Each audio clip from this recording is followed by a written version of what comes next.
Democracy dictatorship मध्ये बदलायला 5 मिनिटं लागणार नाही. हे तर 800 लोक मिळून करू शकत नाही, कारण ते सर्वोच्च नाही, सर्वोच्च संविधान आहे आणि संविधानाची मूलभूत चौकट हे बदलू शकत नाही.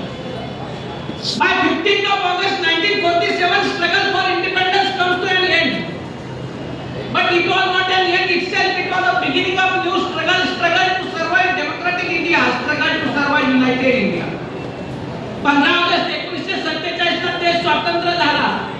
एक स्वातंत्र्याचा लढा संपला होता, पण एक नवीन संघर्ष आणि एक नवीन लढा सुरू होता. 565 छोटे मोठे राजे रजवाडे एकत्र करून बनवलेला देश. यामध्ये एक संघ एकत्र ठेवायचे कसे, यामध्ये लोकशाही टिकून ठेवायची कशी, हा सगळ्यात मोठा प्रश्न आपल्या समोर 15 ऑगस्ट 1947 ला निर्माण झाला. एक संघर्ष संपला होता, कारण स्वातंत्र्याच्या पूर्वसंध्येला रायट झालेले होते. ब्रिटिशांनी जाता जाता किती देश स्वातंत्र्य करून गेले हे प्रश्नच होता.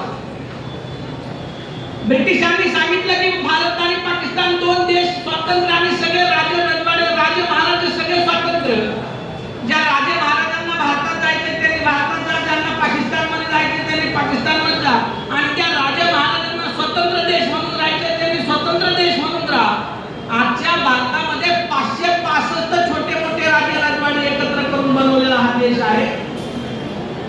आणि या सगळ्या 565 राजे रजवाड्यांना सर्व्हिस करण्याची जबाबदारी नेहरू आणि पटेलांवर होती. 562 राजे रजवाडे एकत्र आले. शेवटपर्यंत 3 राजे रजवाड्यांचा पॉलिटिकल इश्यू होता. जुनागडचा इश्यू होता, हैदराबादचा इश्यू होता आणि जम्मू आणि काश्मीरचा इश्यू होता.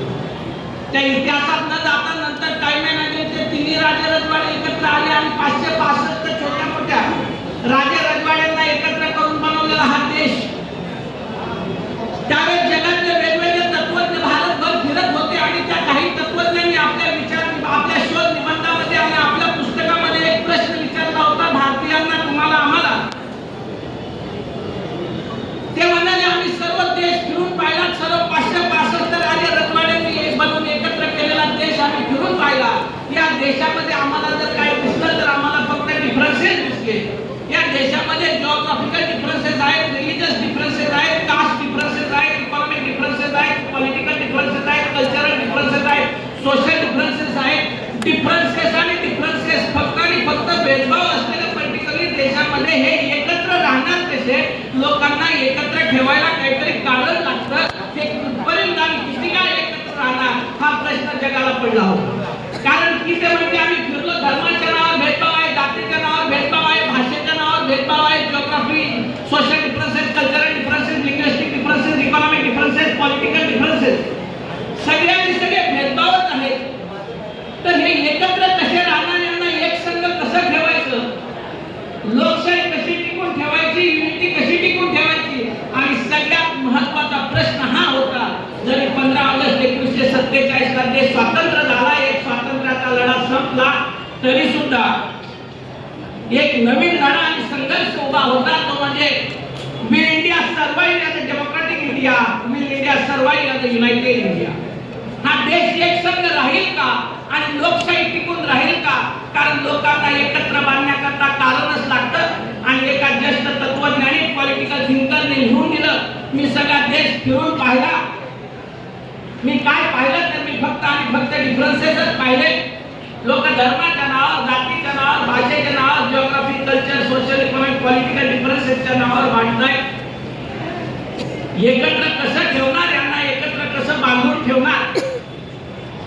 त्यांनी आपल्या निबंधामध्ये पुढे असं लिहून ठेवलं, मनाने विचार केला तर असं वाटतं हे एकत्र राहतील, एक संघ राहतील, पण थोडा बुद्धीने विचार केला तर लोकांना एकत्र बांधण्याकरता काहीतरी कारण लागतं आणि एवढ्या सगळ्या डिफरन्सेस मध्ये एखादं कारण तरी मला दिसत नाहीये.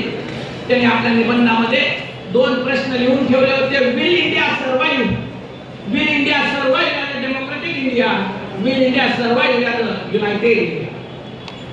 हा देश एक संघ राहील का, लोकशाही टिकून राहील का.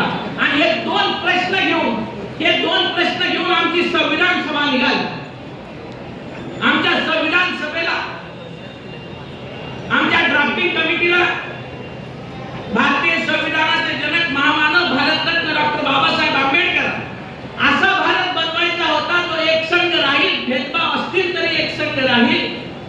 भेदभाव असेल तरी युनायटेड राहील. आणि हे दोन प्रश्न घेऊन आमची संविधान सभा निघाली. त्या तत्वज्ञाने पुढे असं म्हटलं होतं की her hope that India will mind fair that India own. मनाने विचार केला तर असं वाटतं एकत्र राहतील, एक संघ राहतील. बुद्धीने विचार केला तर कोणतंही कारण दिसत नाही एकत्र आणि एक संघ राहण्याकरता. आणि हे एक दोन प्रश्न घेऊन आमची संविधान सभा निघाली. आम्हाला असा भारत घडवायचा होता, असा भारत बनवायचा होता की तो युनायटेड राहील, डेमोक्रॅटिक राहील. आणि त्या दोन प्रश्नाचं उत्तर आम्ही जगाला दिलं. 26 नोव्हेंबर 1949 आणि 26 जानेवारी 1950 या दिवशी ते म्हणजे भारतीय संविधानाच्या स्वरूपामध्ये. आणि आमच्या संविधान बनवणाऱ्यांनी एक शब्द शोधला जो तुम्हाला आम्हाला एवढ्या सगळ्या भेदभावामध्ये सुद्धा एकत्र बांधून ठेवतो, तो म्हणजे we the people of India. आम्ही भारतीय लोक, आमच्यामध्ये भेदभाव असतील, आमच्यामध्ये डिफरन्सेस असतील, पण आम्हाला एक शब्द एकत्र बांधतो, तो म्हणजे we the people of India. तो एक शब्द आम्ही शोधून ठेवला. इतिहास साक्षी आहे.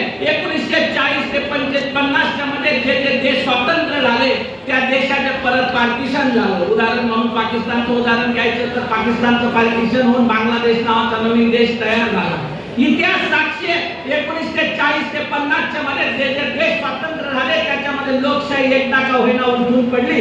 उदाहरण म्हणून जर पुन्हा आपल्या शेजारच्या देशाचं उदाहरण घेतलं तर त्यांच्यामध्ये दर 10-15 वर्षांनी लोकशाही उलटून पडते आणि मिलिटरी राज्य करायला येते. संविधानाच्या 75 वर्षानंतर इतिहास साक्षी आहे. एकदाही 75 वर्षात असं वाटलं नाही या देशाची लोकशाही उलटून पडेल. या 75 वर्षामध्ये एकदाही असं वाटलं नाही की यामध्ये याची युनायटेड आहे तर फ्रॅगमेंट होईल. ही दुसरी तिसरी कुणाची नाही, ही भारतीय संविधानाची ताकद आहे.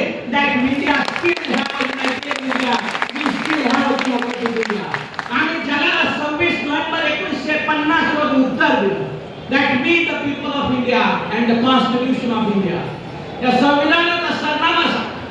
We the people of India having solemnly resolved to constitute India into sovereign, socialist, secular, democratic republic, justice, social, economic, political, liberty of thought, expression, faith, belief and worship, equality of status and opportunity, and promote among them all fraternity, assuring the dignity of individual and unity and integrity of nations. In our Constituent Assembly on this 26th day of November 1949, we do hereby adopt, enact and give ourselves this Constitution. That is the preamble.